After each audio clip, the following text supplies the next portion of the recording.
Bienvenidos a Foro de la Voz de América. Los ojos del mundo están en este momento en Europa del Este, donde el conflicto entre Ucrania y Rusia ha provocado la movilización de Estados Unidos y países aliados con miras a apoyar a Ucrania ante una posible invasión.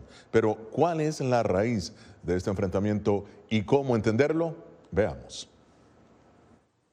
El conflicto entre Rusia y Ucrania está centrado en sus fronteras terrestres e influencia estratégica. Recientemente las tensiones han aumentado después de que Rusia desplegara unos 100.000 soldados en su frontera con Ucrania. Aquí te ofrecemos 5 puntos clave para entender este conflicto. Ucrania formó parte de la Unión Soviética hasta 1991, cuando ésta se disolvió y Ucrania declaró su independencia. Sin embargo, siguen compartiendo muchos aspectos de su cultura y el presidente ruso Vladimir Putin ha dicho en repetidas ocasiones que los rusos y ucranianos son un solo pueblo. Sin embargo, no todos los ucranianos comparten esta idea. En 2014, las fuerzas militares rusas invadieron y posteriormente se anexaron la península de Crimea, la cual pertenecía a Ucrania. Este acontecimiento tuvo lugar tras la Revolución Ucraniana de 2014 y forma parte de un conflicto más amplio entre esos países. La OTAN, Organización del Tratado del Atlántico Norte, fue fundada en 1949 para protegerse de la agresión soviética. La alianza, que desde entonces se ha ampliado a 30 países, establece que si una nación es invadida o atacada, todas las naciones de la OTAN se movilizarán colectivamente en su defensa. Hasta el momento, Ucrania no es miembro de la OTAN, pero quiere serlo. Por un lado, el Kremlin le exige a la OTAN garantías de que Ucrania no se unirá a la alianza y acusa a los Estados miembros de inyectar armas a Ucrania. Por el otro lado, la administración Biden y los aliados de la OTAN dicen que Putin no puede privarle a Ucrania de ese derecho. Tras la movilización de los soldados rusos, Occidente acusó a Rusia de estar preparándose para invadir Ucrania. Ahora Estados Unidos puso en alerta a cerca de 8.500 soldados para un posible despliegue y no descartó la posibilidad de incrementar la cifra. Hasta el momento, Rusia ha negado tener planes de invadir Ucrania y acusa a Occidente de agravar la situación. Y ese fue un informe de Stephanie Martínez. Y bien, Estados Unidos mantiene conversaciones para un posible despliegue de tropas en los países de la OTAN en la zona. Pero, ¿qué pasará? ¿Cómo evaluar la actualidad de este conflicto y posibles desenlaces? Bien, me acompañan Vladimir Rubinsky, investigador de la Universidad ICESI en Colombia y director del Laboratorio de Política y Relaciones Internacionales del Wilson Center, y Hugo Hacha, experto en seguridad y asuntos internacionales. Bienvenidos ambos. Empiezo con usted, señor Hacha. Vamos a ver, Ucrania es una nación soberana e independiente. Si bien es cierto, en su momento perteneció a la antigua Unión Soviética, que se disolvió en 1991, ¿por qué Rusia amenaza ahora con una posible invasión? ¿Cuál es el interés de Rusia o es solo una demostración de fuerzas, en su opinión? Bueno, los factores, y primero muy buenos días, es un verdadero placer compartir con usted y con mi distinguido colega. Tiene que ver con factores de naturaleza geopolítica. Rusia siempre ha tratado, desde la incorporación de Ucrania en sus fronteras, tanto en el periodo zarista como después con la Unión Soviética, de presentar a Ucrania como una parte integral de una identidad panrusa. Esto es una falacia desde el punto de vista histórico, pero para la propaganda sirve. Desde el punto de vista geopolítico, la posición de Ucrania, siempre definida como el granero de Rusia, es muy importante frente a su capacidad productiva, sus recursos y a la capacidad industrial instalada que se colocó allí desde los tiempos soviéticos. Pero sobre todo, hay un factor de política interna. La invitación para que Ucrania iniciase el proceso de incorporación a la OTAN se da el 2008. Vale decir que desde los 2008 hasta esta fecha, recién Putin parece haber despertado a este concepto. Esto, creo yo, se debe a una situación interna de una deficiencia en la administración económica y a cambios esenciales que Putin ha realizado a la constitución y al régimen político ruso, convirtiéndolo prácticamente en una especie de zar. Ahora, profesor Rubinsky, ¿quiénes cree usted acompañarían a Rusia en su deseo de invadir a Ucrania, si es que los hay? Muchas gracias por la invitación. Buenos días. Yo sinceramente creo que si bien Ucrania está en el centro de todas las tensiones en este momento, no se trata únicamente de Ucrania. Yo creo que la apuesta de Vladimir Putin es mucho más amplia.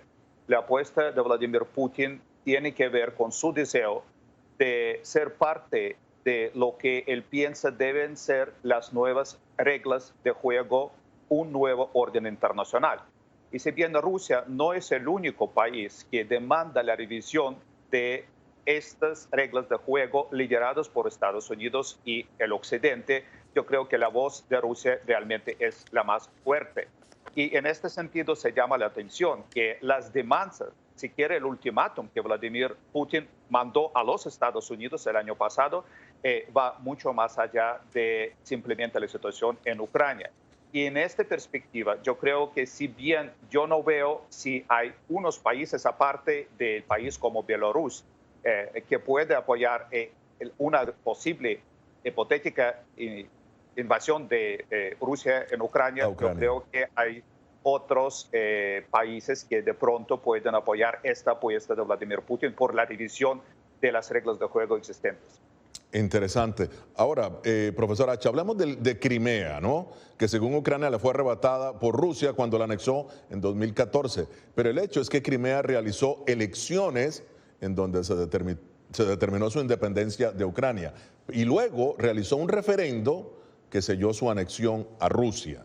Ahora, Estados Unidos condenó ese referendo alegando que se realizó bajo amenaza e intimidación, Ahora, ¿cuál es la importancia de Crimea tanto para Rusia como para Ucrania? Bueno, para Rusia la importancia es esencial. La base que proporciona a la flota rusa, Sebastopol, que está en la península de Crimea, es uno de los dos puertos más importantes en materia de despliegue y poderío estratégico. Por eso es que es tan importante para Rusia conservar la tenencia, la posesión de la base de Sebastopol y por ende de Crimea. La parte histórica otra vez se ha manejado arbitrariamente. El referéndum al que usted hace referencia tiene que ver con el hecho de que la mayor parte de la población de Sebastopol es de origen ruso.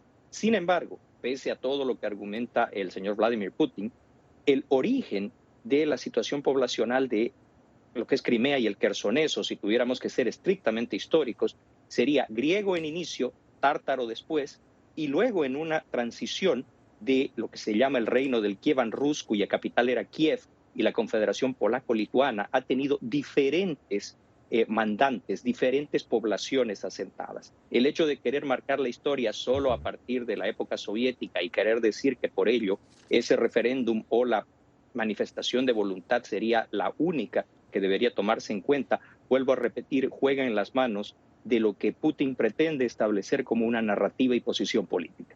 Bien, esto es Foro de la Voz de América. Nosotros hacemos una pausa y ya regresamos.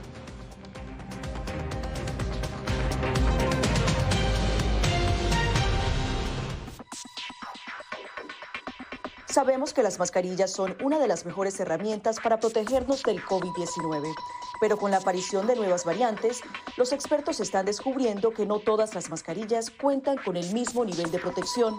Las mascarillas de respiración, como por ejemplo la N95 y la KN95, son las que brindan el máximo nivel de protección contra todas las variantes de COVID-19. Las mascarillas N95 son certificadas en Estados Unidos y tienen correas que van alrededor de la cabeza, mientras que las mascarillas KN95 se fabrican en China y cumplen las normas creadas por ese país.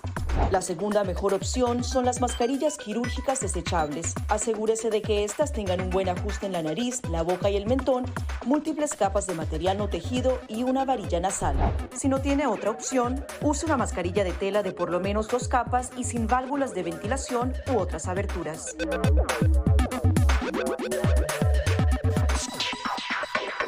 Antes de tocar la mascarilla, límpiese las manos con un desinfectante a base de alcohol o con agua y jabón y compruebe que la mascarilla no tenga roturas o agujeros. Para una mascarilla de tela, ajústela de manera que cubra la boca, nariz y barbilla sin dejar huecos a los lados y coloque las tiras por detrás de su cabeza o de sus orejas.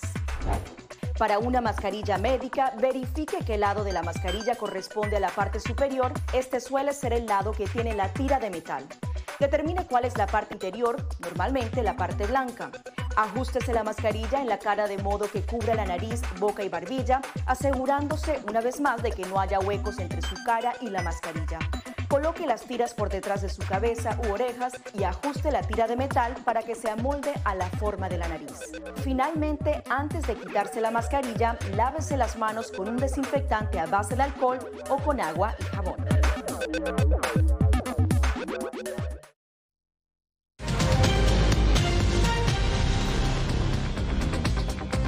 Continuamos en Foro de la Voz de América. Nuestro corresponsal en Kiev, Ricardo Marquina, nos trae ahora lo último de lo que ocurre en el país.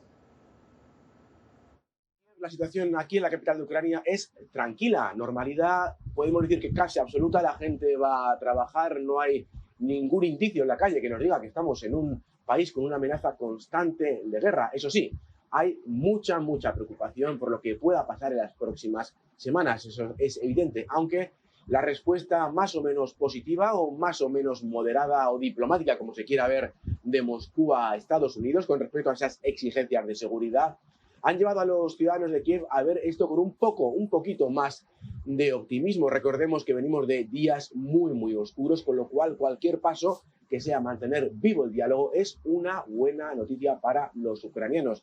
Evidentemente, la preocupación está, aunque quizás ya no esté, en una invasión total del país. El propio ministro de Defensa de Ucrania dijo hace apenas 2 días que no creen en que pueda haber una invasión total del territorio ucraniano, más que nada porque esos 120.000 soldados que se calcula que están al otro lado de la frontera no son una fuerza suficiente para conquistar todo el país, pero lo más importante, para mantener una conquista en el tiempo. Aún así, estamos a la espera de lo que diga el presidente ruso Vladimir Putin, que ya ha dicho que se va a tomar su tiempo para dar una respuesta más en profundidad, quizás unas 2 semanas antes de que podamos saber qué es lo que piensa Vladimir Putin del acuerdo presentado, de la respuesta presentada por Estados Unidos. Putin ha estado de facto ignorando todo este asunto, ha llevado una agenda casi de asuntos sociales y de relaciones públicas estas últimas semanas, dejando el asunto de Ucrania al Ministerio de Exteriores y de Defensa. O sea que todavía es un misterio qué es lo que tiene que decir el presidente ruso, que de todos he sabido que el tema de Ucrania es una prioridad para él.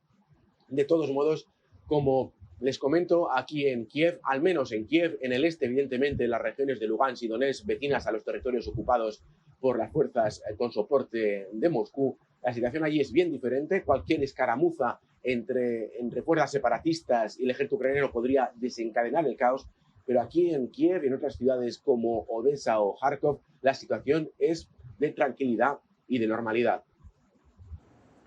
Gracias, Ricardo. Bueno, y continuamos ahora con el análisis con Vladimir Rubinsky, investigador de la Universidad ICESI en Colombia, y Hugo Hacha, analista internacional. Profesor Rubinsky, ¿por qué cree usted que Ucrania, que ha mantenido una relación especial, lazos históricos, culturales, políticos, con Rusia, se siente ahora más atraída hacia Occidente? Sí, efectivamente, Ucrania tiene un poder simbólico muy importante para los rusos, por el simple hecho que ambas naciones comparten la historia, comparten sus orígenes, y los rusos ahora consideran, gracias al discurso de Vladimir Putin, que lo que hacen los ucranianos es simplemente secuestrar los símbolos más importantes para los rusos. A nosotros en los colegios en Rusia nos enseñan, ¿sí?, que Kiev es la madre de las ciudades rusas. Entonces, este choque de las narrativas históricas es realmente que contribuye constantemente en estos odios modernos construidos. Ahora, lo que pasó en 2013, que el pueblo ucraniano decidió, no queremos estar con Rusia, no queremos ser como Rusia, queremos buscar la forma de acercarnos al occidente. Y esto es prácticamente lo que generó todo el conflicto actual. Estos son orígenes del conflicto actual porque Ucrania decidió ser con el occidente. Es algo que Vladimir Putin no puede permitir, porque es un asalto incluso para él hasta personal. Es una pérdida, es un fracaso de sus intentos de mantener a Ucrania dentro de la órbita rusa, y es por eso el conflicto sigue tan vigente para Vladimir Putin. Ahora, es interesante, pero, profesor Hacha, pese a todo, Ucrania no es miembro de la OTAN en este momento, ¿no? y la alianza no tiene la obligación en realidad de defender a una nación que no es miembro de ella. Ahora, ¿cuál es su lectura en este momento de todo lo que está sucediendo? Porque, reitero, Ucrania no es miembro de la OTAN. Bueno, a lo que usted hace referencia es el denominado artículo 5 del Tratado de la Organización del Tratado del Atlántico Norte, que es la obligación de defensa común. Esta situación, sin embargo, sería demasiado simplista. Hay factores, mi colega citó el tema de Bielorrusia. Escasas horas atrás, Lukashenko dijo en una conferencia de prensa que si se da un conflicto, los estados del Báltico desaparecerían, perderían su condición soberana y volverían a ser absorbidos en la esfera panrusa como lo era la antigua Pribáltica, la República Soviética del Báltico. Esto tiene que demostrar la cantidad de factores de lo que en inglés se denomina wild card, se puede dar si se llegara a abrir unas hostilidades. Ucrania no es cierto, un miembro de la alianza, pero es un factor geopolítico demasiado importante. Demostrar que Occidente no tiene la capacidad de conceptualmente a un país que estaba en el proceso de integración a la Unión Europea, que desde el 2008 estaba invitado a integrarse a la OTAN, pudiera incrementar el apetito de Putin. Y todos sabemos que cuando a una autocracia se le cede algo, generalmente este no es el final de la demanda, sino el inicio de nuevas y probablemente más complicadas ambiciones. Muy bien. Bien, seguiremos analizando la situación de Rusia y Ucrania y la participación de Estados Unidos y la OTAN en todo esto. Esto es Foro de la Voz de América. Hacemos una pausa.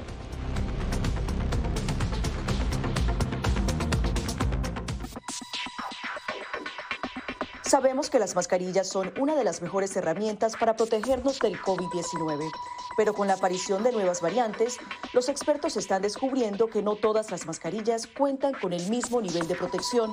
Las mascarillas de respiración, como por ejemplo la N95 y la KN95, son las que brindan el máximo nivel de protección contra todas las variantes de COVID-19. Las mascarillas N95 son certificadas en Estados Unidos y tienen correas que van alrededor de la cabeza, mientras que las mascarillas KN95 se fabrican en China y cumplen las normas creadas por ese país. La segunda mejor opción son las mascarillas quirúrgicas desechables. Asegúrese de que estas tengan un buen ajuste en la nariz, la boca y el mentón, múltiples capas de material no tejido y una varilla nasal. Si no tiene otra opción, use una mascarilla de tela de por lo menos 2 capas y sin válvulas de ventilación u otras aberturas.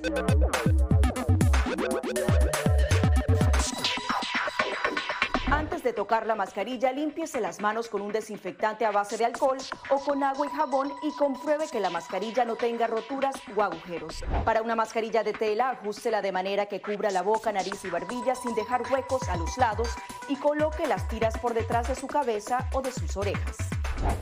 Para una mascarilla médica, verifique qué lado de la mascarilla corresponde a la parte superior. Este suele ser el lado que tiene la tira de metal.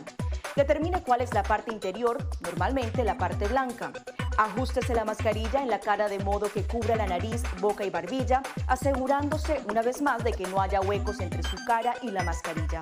Coloque las tiras por detrás de su cabeza u orejas y ajuste la tira de metal para que se amolde a la forma de la nariz. Finalmente, antes de quitarse la mascarilla, lávese las manos con un desinfectante a base de alcohol o con agua y jabón.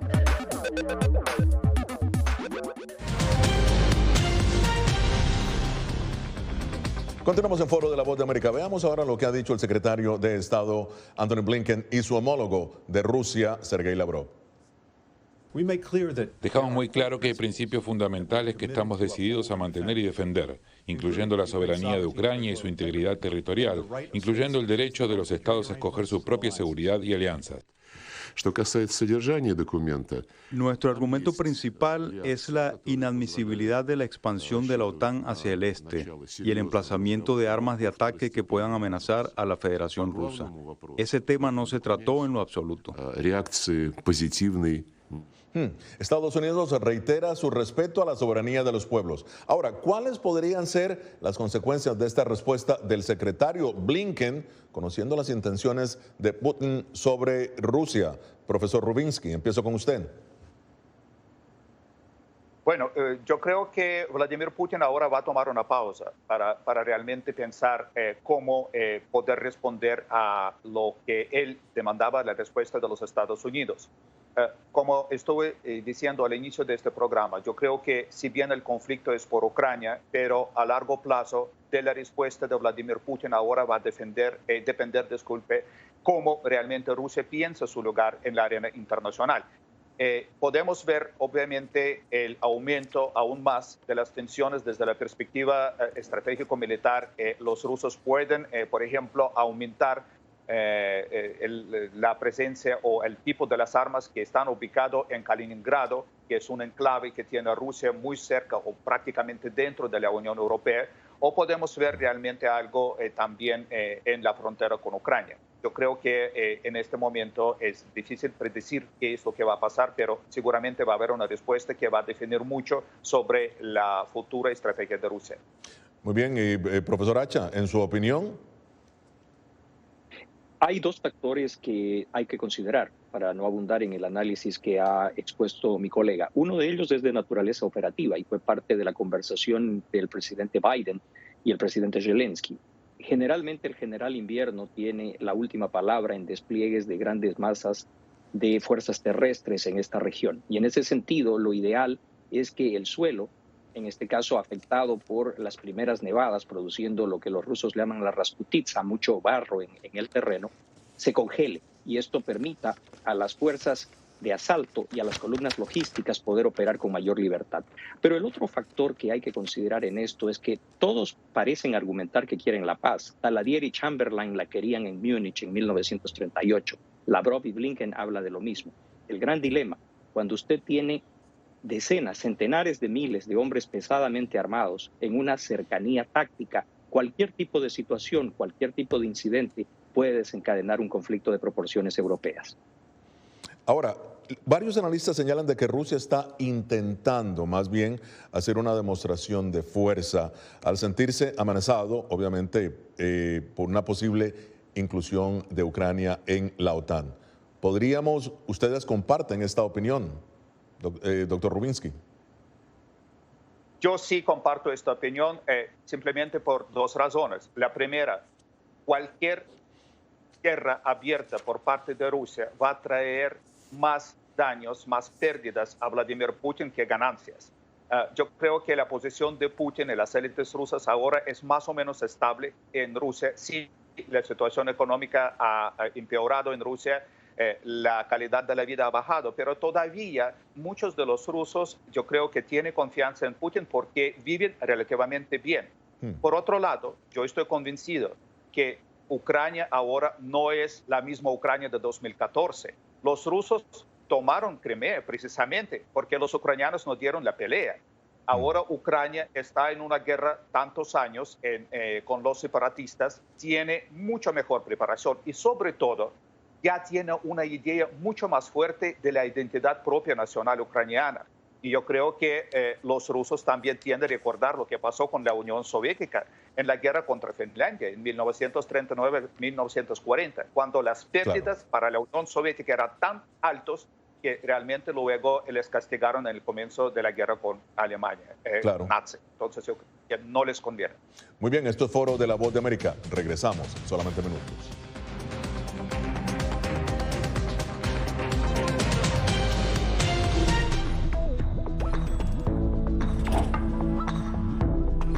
Cuando ellos me traen un tema un poco delicado o fuerte, yo siempre les pregunto primero, ay, ¿y dónde oíste eso? ¿Quién te lo comentó?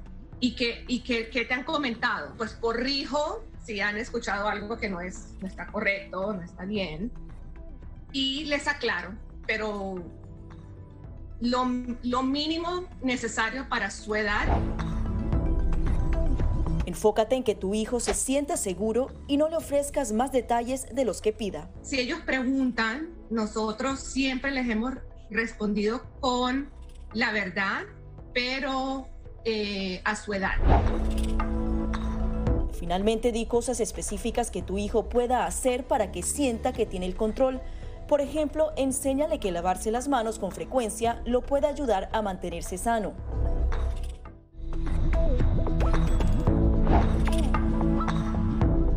No permitas que interactúe con personas o animales fuera de la casa. Si una persona de la casa se enferma, evita que tenga contacto con tu mascota. Designa a un miembro de la familia o un amigo para cuidar a tu mascota a corto o largo plazo en caso de que tú no puedas. Limpia sus patas una vez que regreses a casa, pero no uses productos tóxicos para ellos como toallitas desinfectantes. Usa champú para bebés y aceite de coco en sus patas si notas picazón o sequedad. Prepara un kit de emergencia que incluya un suministro de medicamentos por 30 días y al menos 2 semanas de alimentos y otros suministros. Asegúrate de que todas las mascotas lleven collares y etiquetas con información actualizada como nombre, número de teléfono y necesidades médicas urgentes.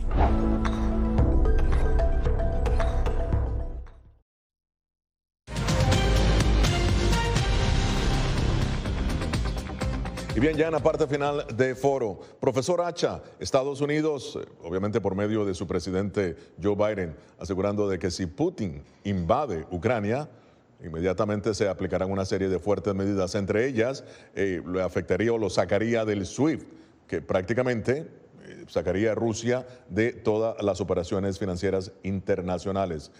¿Cree usted que Vladimir Putin pueda tomar ese riesgo? No. Definitivamente no. Una situación como la descrita provocaría una crisis económica muy profunda. Ambas partes han llegado a un punto de no retorno y esto también añade a los riesgos. Putin no puede volver de esta aventura con las manos vacías, lo afectaría políticamente. Y tampoco puede exponerse, sin nada que demostrar a cambio, a sanciones económicas que puedan afectar el balance de poder que sostiene. En ese sentido, creo yo, cada día que pasa hace esta situación más compleja y peligrosa desde el punto de vista de la seguridad y de la definición de la agenda geopolítica a nivel global. Claro. Ahora, el profesor Rubinsky, el gasoducto Nord Stream 2, Putin pretende conseguir que la Unión Europea le apruebe este gasoducto, ¿no? Que daría gas a Europa desde Alemania, evitando que pase por Ucrania. ¿Puede la Unión Europea prescindir de un elemento tan vital, profesor Rubinsky, como el gas en aras de defender a Ucrania realmente? Bueno, lo que piensa Vladimir Putin es su ventaja, posiblemente no es la ventaja militar, aunque puede parecer, es precisamente la dependencia que tiene Europa de los recursos energéticos desde Rusia. Él pretende jugar con esto, hacer una especie de chantaje. Pero yo creo que lo que no entiende Vladimir Putin, que si él trata de usar esto como una herramienta con Europa, va a perder aún más la confianza de los europeos y realmente los europeos van a estar obligados para buscar diversificar aún más sus mercados energéticos. Y esto no le conviene a Vladimir Putin a largo plazo. La pérdida, si Nord Stream 2 no va a funcionar, va a ser una pérdida enorme, tanto política como económicamente hablando para Vladimir Putin. Entonces yo creo que él tiene que pensar mucho sobre esto. Ahora, el profesor Acha, ¿cómo afectaría a Occidente un conflicto armado en Ucrania, tomando en consideración que Estados Unidos lidera la OTAN y precisamente sacó las fuerzas estadounidenses de Afganistán y ahora enfrenta este conflicto? La situación es crítica, es complicada.